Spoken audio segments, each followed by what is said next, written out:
Hi guys, I'm Beth, this is Remark, and today we're going to talk about the Ensemble by Aja Gabel.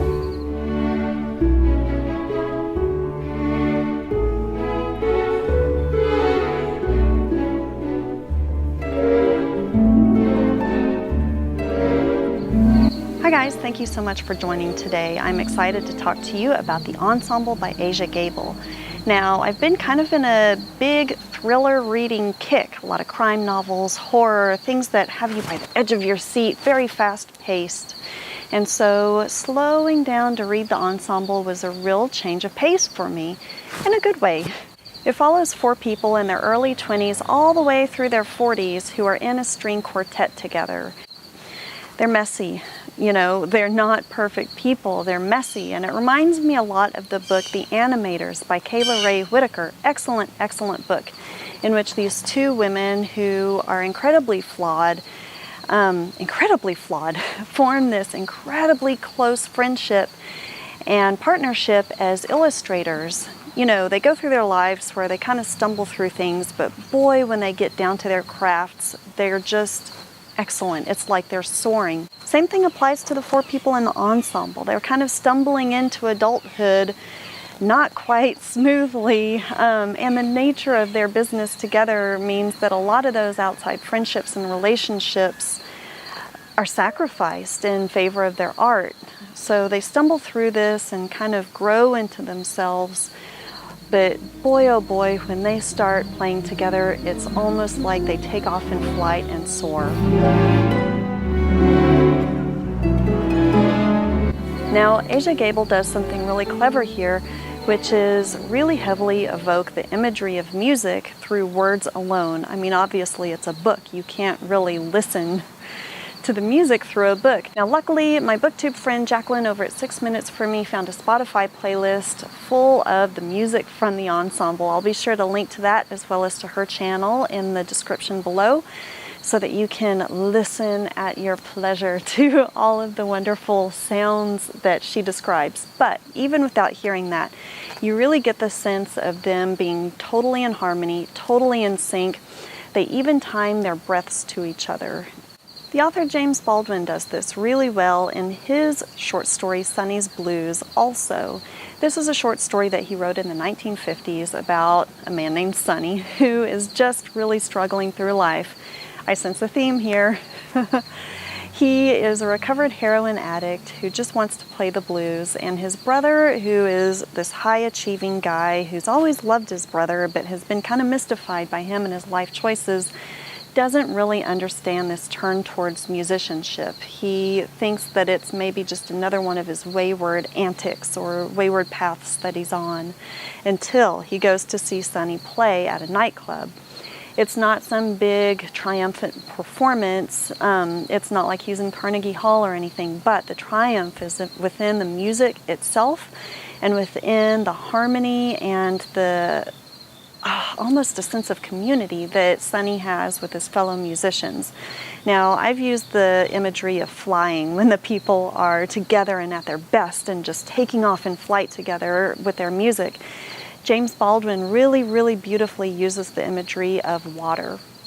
So I'm going to read you a short excerpt from Sonny's Blues to give you an idea of what he uses and how he describes the music so incredibly well.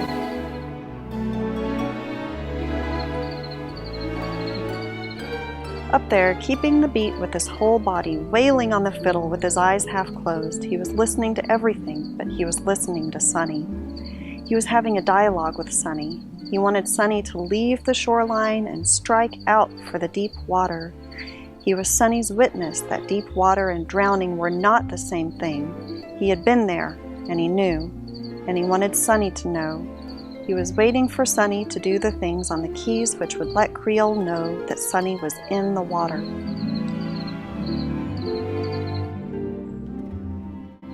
It's just beautiful, the imagery that he uses. Here Sonny is just on his piano playing in some seedy nightclub with these other musicians, but really he is out there flying or swimming or whatever imagery you want to use, getting deeper and deeper into this vast, beautiful, boundless ocean.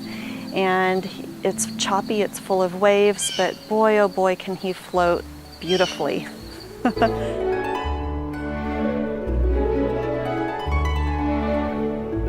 Now, if you enjoyed the ensemble, you might also enjoy these music-based movies, and you'd have the added benefit of having all the wonderful sights and sounds and other senses with which you can enjoy it. So the first one is Whiplash. This is one of my very favorite all-time movies. J.K. Rowling is an evil teacher who's trying to bring the very best out of his students, but at what price? Miles Teller is the student who reaches that greatness, but again, he loses himself in the process. It's fascinating. Fascinating. It's an interesting psychological study, and also the music in it is so good. Anytime I hear some kind of drum solo, it makes me immediately want to watch Whiplash. You might also enjoy A Late Quartet. This is a movie also about a string quartet, although different characters. It's not based on the ensemble. But they also have messy lives, sacrifices they've made in order to play with the quartet, and of course the always present question of, why don't you want to go solo? That they're always having to answer. And of course it has really, really good music. It stars people like Catherine Keener, Philip Seymour Hoffman, Christopher Walken. It's just really well done. It's kind of a quiet movie. And you know, when I think about the ensemble, it's kind of a quiet book also. It doesn't really revel in big flashbangs or big revelations. It's more about just following people's lives. Another movie that I really enjoyed that is musical in nature is 20 Feet from Stardom, and this movie is just wonderful. It's a documentary actually about backup singers and how they're always standing 20 feet from stardom. They're standing behind the lead singer. All incredibly talented people in their own rights. Some of them are able to make it out on their own with their own solo careers, such as Luther Vandross. Others, not so much. For some reason, they just don't quite make it there themselves. Fascinating documentary, and hearing them sing solos or sing their parts of the backup music is just, you know, the voice is a really beautiful instrument for those who have that talent. I unfortunately do not. They do.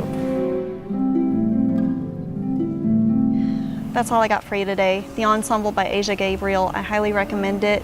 Remember, it's a little bit of a change of pace if you're used to thrillers or faster paced things. Just slow down, enjoy it, enjoy the time with these people, and enjoy the imagery of the music in your mind. Thank you so much for watching, and I will catch you next time.